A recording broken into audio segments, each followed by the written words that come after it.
அருள்நிதி நடிப்பில் வெளியாகியிருக்கும் ஆறாவது சினம் படத்திற்கு பாசிட்டிவான ரிப்போர்ட் கிடைத்துள்ளது. இப்படத்தை இயக்கிய அறிவழகன் ஏற்கனவே ஈரம், வல்லினம் ஆகிய படங்களை இயக்கியுள்ளார். இவ்விரண்டு படங்களும் அவருக்கு பெயர் வாங்கி கொடுத்தது என்றாலும் கமர்ஷியலாக அப்படங்கள் வெற்றியடையவில்லை. முதல் முறையாக தனது இயக்கத்தில் வெளியான படம் கமர்ஷியலாக வெற்றியடைந்திருப்பதால் மிக உற்சாகமாக இருக்கின்றார் அறிவழகன். ஆறாவது சினம் படத்தை அடுத்து அருண் விஜய் கதாநாயகனாக நடிக்கும் படத்தை இயக்க ஒப்பந்தமாகியிருக்கின்றார் அறிவழகன்.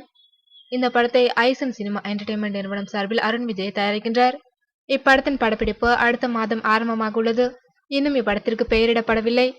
அறிவழகன் இயக்கத்தில் அருண் விஜய் நடிக்க இருக்கும் இந்த படத்தில் நடிக்க உள்ள நடிகர், நடிகைகள் மற்றும் தொழில்நுட்ப கலைஞர்களின் விவரங்கள் விரைவில் வெளியாகும் என்று எதிர்பார்க்கப்படுகிறது.